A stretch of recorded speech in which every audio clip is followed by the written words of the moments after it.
자, 오늘 우리가 나눠볼 이야기는요, 어떻게 하면 이길 수 있는지에 대한 전략이 아닙니다. 정반대예요.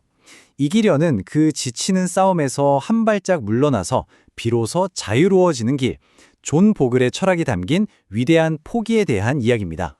매일 아침마다 쏟아지는 뉴스들, 전문가들의 예측, 또 주변에서 들려오는 성공담, 이런 모든 것들이 우리를 계속 압박하잖아요. 조금만 더 똑똑하게, 남들보다 조금만 더 빨리 움직이면 시장을 이길 수 있을 거라고 계속 우리를 부추기죠. 근데 그 헛된 경주의 끝에는 과연 뭐가 있을까요?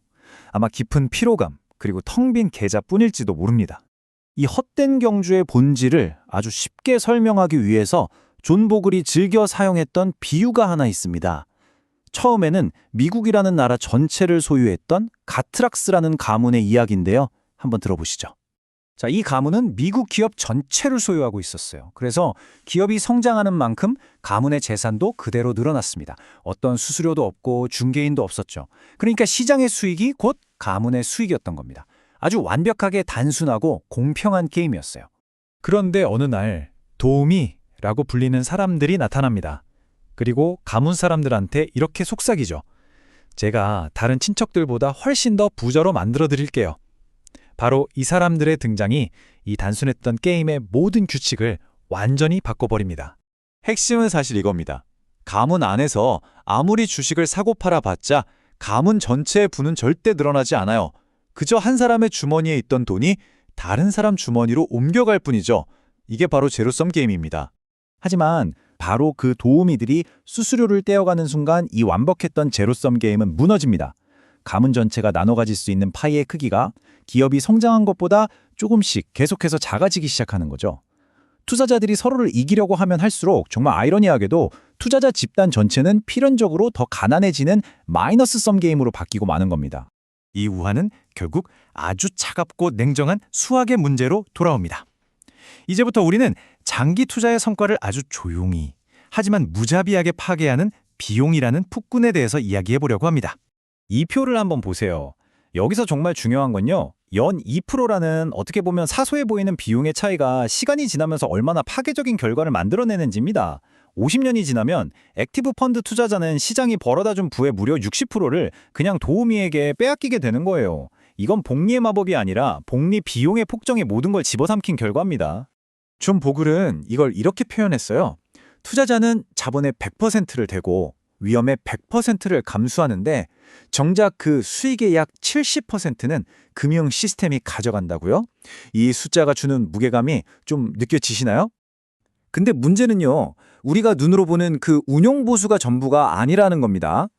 잦은 매매 때문에 생기는 거래 비용, 세금 문제, 또 투자되지 않고 놀고 있는 현금에서 발생하는 비용까지 이 모든 보이지 않는 비용들이 거대한 빙산처럼 우리 수익 아래 숨어 있습니다. 그런데도 우리는 왜 계속해서 이 불리한 게임을 하고 있는 걸까요? 그건 아마 우리가 어떤 거대한 환상에 빠져 있기 때문일 겁니다. 시장의 수익은 크게 두 가지로 나눌 수 있어요. 첫 번째는 투자 수익입니다. 이건 기업이 실제로 사업을 해서 벌어들인 진짜 돈이죠. 실물 경제에 아주 단단하게 발을 딛고 있는 유형의 수익입니다. 그리고 두 번째는 투기적 수익이라는 게 있습니다. 이건 시장의 기분, 다시 말해 탐욕과 공포에 따라 움직이는 감정의 영역이에요. 사람들이 기업의 이익에 대해서 얼마의 값을 매길지는 매일, 매 순간 변덕스럽게 바뀌죠. 단기적으로 보면 이 투기적 수익, 즉 시장의 감정이 모든 걸 결정하는 것처럼 보여요. 하지만 존 보글은 강조합니다. 평균으로의 회귀는 금융시장의 철칙이라고요. 장기적으로 보면 시장의 그 모든 감정적인 흥분과 공포는 결국 서로를 상쇄하면서 0에 가까워집니다. 결국 우리 손에 남는 건 기업이 묵묵하게 벌어들인 그 투자 수익뿐이라는 거죠. 찰스 앨리스라는 사람이 투자를 테니스에 비유했는데요. 프로 선수들의 경기는 멋진 공격으로 점수를 따내는 승자의 게임입니다.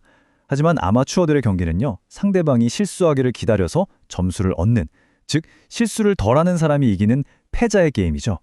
오늘날의 주식시장은 이미 최고의 전문가들이 치열하게 경쟁하는 프로들의 무대입니다.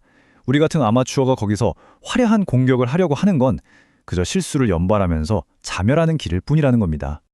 자, 그렇다면 우리는 대체 어떻게 해야 할까요?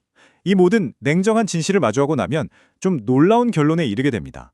시장에서의 패배를 그냥 인정하는 것. 그 항복이 오히려 우리에게 엄청난 자유를 준다는 사실을 말이죠.